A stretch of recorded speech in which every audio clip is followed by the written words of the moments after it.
Y'all already know what time it is. It's time to get our mind focused on greatness. Let's get to it. What's the deal, baby? You already know it is the big boss hog, boss dog, Hogg Kpo through the door. Here to talk this football, baby. What's up with you? Normally I talk boxing, but today we talking football. It's the Mind on Greatness podcast. Big boss, one of the hosts, B couldn't make it. So, and Mike couldn't make it. So, you know what I'm saying? I said, you know what? I'm up. I'm energetic right now. I said, let me make some content, man. Let me do this for the podcast. Now, we did have a Week 16 prediction video. Sorry we didn't drop it. There were some things we didn't like about the video, so we didn't drop it. And then, kind of fell into, the holiday, it just, people's schedules weren't aligning. So we weren't able to, recreate that video and drop it. So it's our apologies. You can blame it on boss. You know what I'm saying?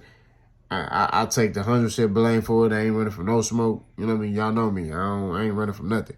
So, like I said before, I think that when it comes down to it, we here. You know what I'm saying? And moving forward, we're going to make sure we drop content. Whether it's me, whether it's Brody by itself, whoever it is, man, we're going to make sure we get these videos out for y'all.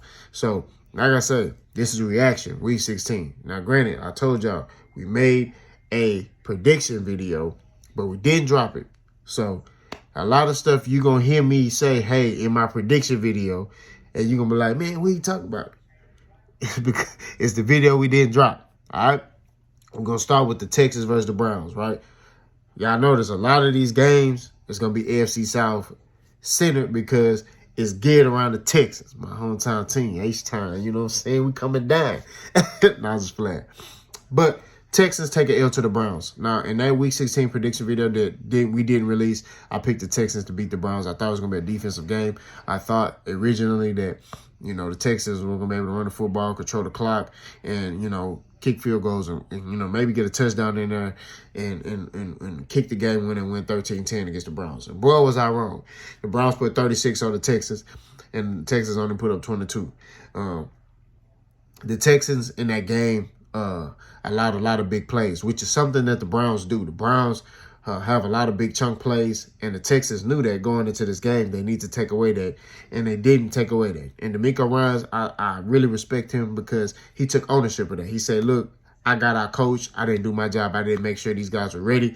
I didn't make sure these guys were geared up to understand that, hey, we got to take away these big chunk plays, and we got to make them one-dimensional and beat us this other way, right?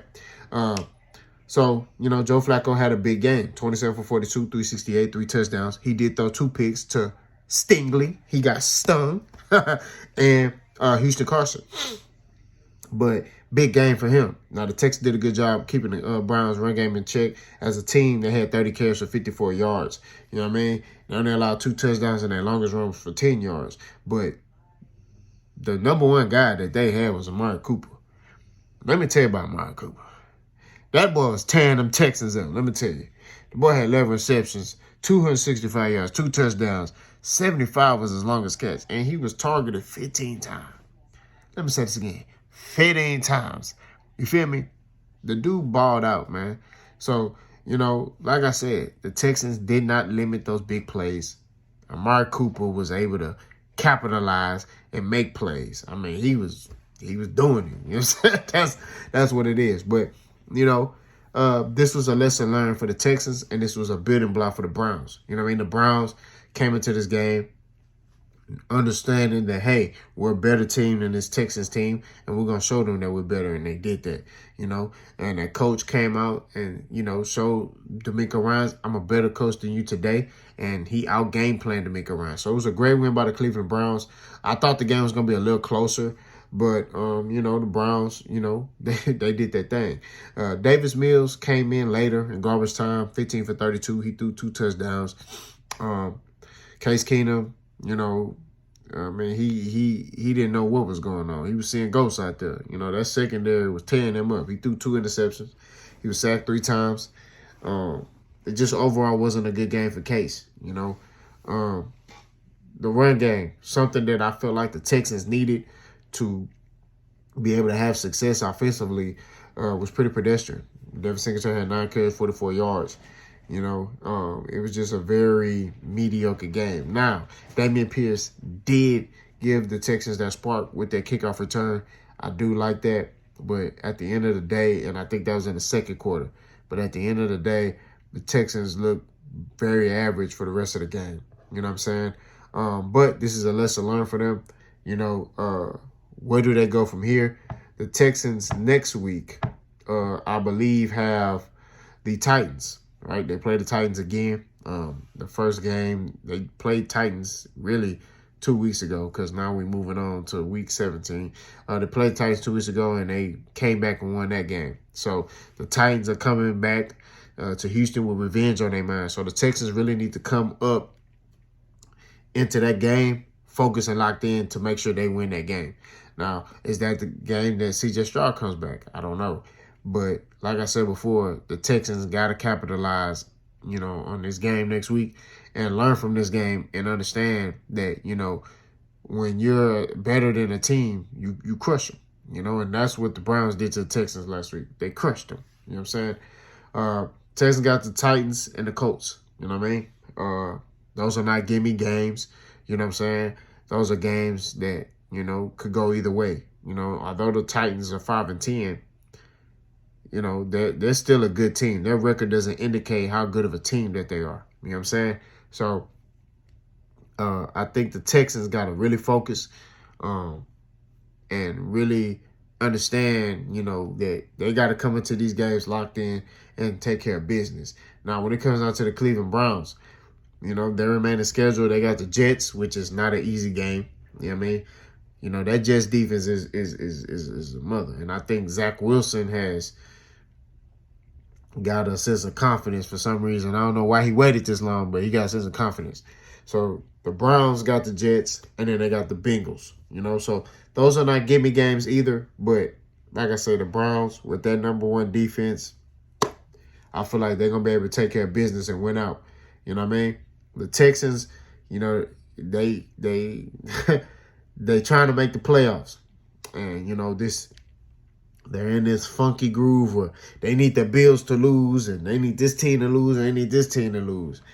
It's a lot of moving pieces that they need, to get blessed. So, like I said, the Texans got to take care of business down the stretch, or they will be eliminated. But let's move on to the next game. Now, like I told y'all, we stayed at the AFC South. And like I told y'all, a lot of these games I'm picking were in that Week 16 NFL prediction video that we did drop. So we talk about the Indianapolis Colts versus the Falcons. The Atlanta Falcons took care of business like I predicted. They won the game 29 to the Colts 10, and the Falcons moved to 7-8. They're 5-3 at home. The Indianapolis Colts dropped to 8-7, the same record the Texans got. The Atlanta Falcons did a good job of using their playmakers, putting the ball in their playmakers' hands. Bijan Robinson, 12 carries, 72 yards. Elijah, 9 carries, 69 yards. As a team, they had 30 carries, 177 yards rushing. That's the recipe to beat an Indianapolis Colts team. And they ran the football. Tyler Heineke was able to benefit off of that, by bringing those, when you bring those backers up, you put the ball in your playmakers' hands. Threw a beautiful pass to Kyle Pitts for a touchdown. Kyle Pitts had 3 receptions, 49 yards, a touchdown. Bijan Robinson had 7 carries, 50 yards. So he was doing a good job of getting the ball in his playmakers' hand and letting them make plays. You know what I mean? And like I said, that's the recipe to beat the Colts, is you got to be able to run that football on them to beat them. And the Atlanta Falcons did just that. Gardner Minshew had a pretty pedestrian game. The Falcons' defensive line defense did a phenomenal job of, disguising their defense. Their defense is kind of underrated, to keep it stacked with you, especially their secondary. And, Gardner Minshew threw an interception. He threw one interception to Jesse Bates, of all people, one of the top safeties in the NFL. And they kept the Colts rushing attack in check, 25 carries, 92 yards. Taylor had 43 yards rushing and a touchdown, 13 was the longest run. So it's an overall great win for the Atlanta Falcons and not a great win, not a good loss for the Indianapolis Colts. The Indianapolis Colts needed to win this game in order for them to, solidify themselves and being, the crown or king of the AFC South or getting a playoff spot. The Colts down the stretch got the Raiders. Let me tell you right now, that's next week. That ain't no easy game. The Raiders been balling. I don't know what's going on, but they been balling. So they got the Raiders next week. Then after that, the final game, they got the Texans. So the Colts got to take care of business next week. That's a must-win game for them. They got to figure it out. I know they missing Michael Pittman, but they got to figure it out. They got to do what they got to do to get these wins. You know what I mean? If they want to see the playoffs. You know what I mean? Their new head coach has done a phenomenal job with this team.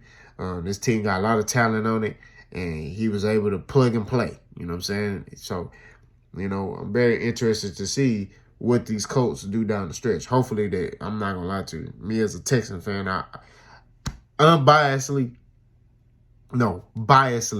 I want them to lose the next two games. But unbiasedly, I'm interested to see how they make those adjustments, bounce back, and try to beat a Raiders team, and then come back and try to beat the Texans. So we shall see.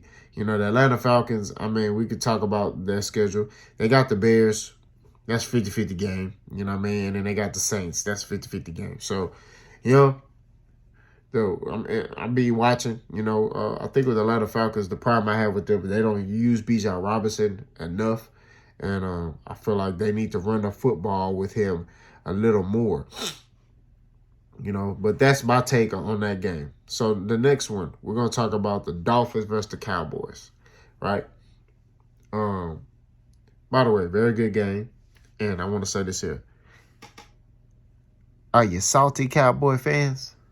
Are you all right? I saw a lot of, celebrities making, I saw Bubba Dub. He made a video talking about trash. They trash. I saw that. I liked it. Me and my dad, we not Cowboy fans. So I sent that to my father. And we laughed. We watched it 60 times. It was a good little laugh. I sent it to my coworker who a Cowboys fan. He wasn't too thrilled by me, but hey, it is what it is. You know what I'm saying? But overall, the Cowboys played a good game. They was able to fight back in this game, take the lead, but the Dolphins got the ball late and they drove the field. Shout out to Jeff Wilson. Tough running. Now, let me say this before I get in my soliloquy about this game. I think the Dolphins are a good team, but they soft. And this game, they showed some grit. They showed some toughness. You get what I mean? And they showed that, hey, we can play against anybody. You know what I mean? So I'm very intrigued to see, what the Dolphins going to do for the rest of the season because they got the Baltimore Ravens next week. You know what I'm saying? But let's talk about this game. Tua, 24 for 37, 293 and a touchdown. Pretty pedestrian game. He was sacked one time. Tua did a phenomenal job of managing the offense and getting the ball out of his head and orchestrating and putting his guys in positions to succeed. He threw a beautiful ball to Waddle along the sideline. It was, beautiful pass. And then, when stuff started getting hot, he just started going to Tyreek Hill. The Cowboys did a phenomenal job in the first half, keeping Tyreek Hill under control. In the second half, Tyreek Hill started getting off. Tyreek Hill had 9 receptions, 99 yards. He scored a touchdown, but he was killing whoever was on him. I saw one route he ran on Stephon Gilmore. I was like, oh my God. You know what I'm saying? Like I said, he got Waddle involved for that 50-yard bomb. He was getting Cedric Wilson involved. Cedric Wilson, going against his own former team. You know what I mean? Robbie Chosen, who is which is formerly known as Robbie Anderson. He got going. I think he got injured in this game too. But overall, the Dolphins offense was moving very, very well. Tua, like I said, Tua did a phenomenal job orchestrating the offense, getting the ball out of his hands, not forcing the ball. Just a great managing, right? He managed this game very well. Let me say it like that. Dak Prescott had a good game as well. 20 for 32, 253, 2 touchdowns. He was sacked 4 times. Now, the Dolphins was doing a phenomenal job getting to him. You know what I mean? Making Dak Prescott really uncomfortable back there. But Dak went to his number one guy, and that's CeeDee Lamb. CeeDee Lamb balled out. 6 receptions, 118 yards on a touchdown. Especially that one he caught over the middle, and then he and then ran up the sideline and ran in the end zone for a touchdown. I said, this boy different. They was putting CeeDee Lamb at running back. I mean, they was doing everything. I really liked what the Cowboys was doing, but it just wasn't enough. It wasn't enough. I'm sorry. It wasn't good enough. But like I said before, Cowboys just got in the bad end of the stick. They played a good game, truthfully. Held the Dolphins to field goals. When the Dolphins got in the red zone, they held them to field goals. And, who knows? If Dolphins would have cashed in those points as the touchdowns, then this game would have been, a blowout. But they did it for the Cowboys defense did a good job of holding the Dolphins offense to 3. And, that's how they was able to stay in this game. So, like I say, the Cowboys played a good game, just was on the bad end of the stick. The Cowboys, they got the Lions on Saturday. So I'm going to be tuning in to that one. That's prime time. You know what I'm saying? We're going to be locked and loaded on that game. We're going to see what they're talking about. And then they got the Commanders after that. So they got one tough game, and then they got the Commanders. I mean, I think the Cowboys are going to beat the brakes off the Commanders. I mean, they played the Commanders this season. They put 45 on them. You know what I'm saying? So we shall see what goes on. Like I mentioned before, the Dolphins got Baltimore next week, and they got the Bills. So they got a tough schedule coming up. So we shall see, if they're able to deliver, down the stretch. That Baltimore, we just watched them beat the doors off of the 49ers. We finna talk about that in a minute. And then they got the Bills, in which the Bills put 40 on them earlier this year. So they should be super motivated for that game. But the problem is they got still Baltimore force. You know what I'm saying? So we shall see. We definitely shall see. But let's segue into the a lot of people feel like it's going to be the Super Bowl of this year. And that's Baltimore Ravens versus 49ers. Baltimore Ravens beat the San Francisco 49ers 33-19. And before I get into stats, I'll just say this. Great game by Jim Harbaugh. And great game by the new offensive coordinator. I forgot his name. Greg Monkey or something like that. Minky. Whatever his name is. And that may not even be his name. We're going to give it a thought. That may not even be his name. I'm tripping. But great game by him. They really held that 49ers defense in check. Really targeting the edges of that defense, finding running lanes for Lamar Jackson. You know what I mean? Like I said, it was a great game. Lamar Jackson, especially that long run he had, that 30-yard run, that was phenomenal. I mean, he had 7 carries, 45 yards, 30 yards. But also, he threw the ball. And he had a pretty good game throwing the ball. It was 23 for 35, 252, 2 touchdowns. He was sacked twice. But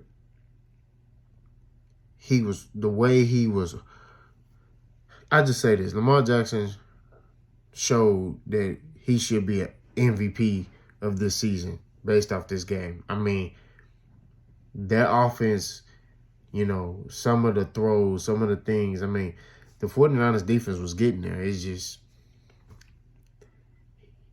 he like Houdini back there. You know what I'm saying? Like, you're not going to get him down. Then you seeing Chase Young not holding the edge. He giving up the edge. Lamar Jackson, boop, take off. That's where that 30-yard run came from. But Zay Flowers, 9 receptions, 72 yards. Zay Flowers had a good touchdown catch, but also he had a key first down catch where he caught the ball and he made one dude miss and then made Fred Warner miss. I mean,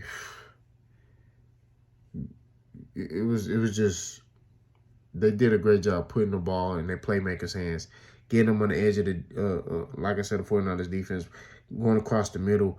It was just they just outcoached the 49ers and outplayed them and punked them in their hometown. Brock Purdy had a horrible game, but I would say only one interception I would put him at fault for. The other three were tip passes. You know what I mean? But we ain't making no excuses. They're not going to say 3 tipped interceptions. They're just going to say 4 interceptions like it says on the stat sheet right here. So Brock Purdy just was on a bad look, on the bad side of, you know what I'm saying? It just wasn't his game. You know what I mean? Sam Darnold came in, threw a touchdown, but also threw an interception. I mean, he threw that at the end of the game. Christian McCaffrey, 14 carries, 103 yards, and a touchdown. My question that I have to the 49ers is, why didn't you give him the ball more? Because the 49ers, when they did run the football, they had a lot of success. I don't know why they was trying to throw the ball with Purdy so much. You get what I mean? That's just my opinion. You know what I mean? When the 49ers ran the football, they had a lot of success. That's all I'm saying. You could have ran the football and kept Lamar Jackson on the sideline and broke that Baltimore Ravens defense. George Kittle, 7 receptions, 126 yards. Ayuk, 6 receptions, 113 yards. A lot of that came in garbage time. But overall, the 49ers basically got punked and outcoached. That's what it boils down to. You know what I'm saying? The key things, like I said in this game, in which in my Week 16 prediction video that we didn't drop, I picked the 49ers to win because I thought the 49ers was going to be able to utilize Deebo Samuel and Kittle and Christian McCaffrey. I said, hey, if they run the football on this Baltimore Ravens defense, they will find a lot of success, in which they did find a lot of success, but they did not do it consistently. And that's the problem that we ran into. What they ran into in this game was Kyle Shanahan. I don't know what you was doing or what you was calling, but you lost this game for this team. Now, the 49ers down the stretch, they got the Commanders next week, so they can bounce back from that, and they got the Rams. Just 50-50, right? The Baltimore Ravens next week got the Miami Dolphins and then the Steelers, right? Which are not easy games. So we shall see how these teams go down the stretch. You know, you got the Baltimore Ravens. We've been down this road before with Lamar Jackson and this Baltimore Ravens team. They rolling. Then they get in the playoffs and then they lose to, you know, a team they supposed to dominate. You like, what is happening? You know what I'm saying? So I'm very intrigued to see if they can keep this ball rolling into the playoffs. But like I said, great win. And, you know, Lamar Jackson basically solidifies himself as an MVP candidate, like the guy, you know what I mean, that should win it, you know what I mean, based off this game. So he's basically in control of it. He just got basically maintain top play for the rest of the season. And he should be able to be the 2023-2024 NFL MVP. Brock Purdy has to go back to the drawing board, learn from this, and, you know, the whole team do, you know. And one thing I didn't like is the 49ers was losing 33-12, I believe. And, you know, they laughing. Fred Warner laughing. And I'm like, bro, what's so funny? So I didn't like the energy, you know, that I saw for the 49ers team. You know what I mean? But like I say, this is a game they can learn from. They got punked, basically, because, you know, it could have got ugly. Baltimore really just kind of like start chilling. If they would have kept their foot on the gas, they could have put 50 on them. I ain't gonna lie to you. But overall, man, great win by the Baltimore Ravens, like I said. You know, we got more things coming on the channel. You know, I'm 24 minutes into the video. Got more things coming on the channel. This was my NFL reaction video. I'm Boss Hogg Kpo through the door. We out.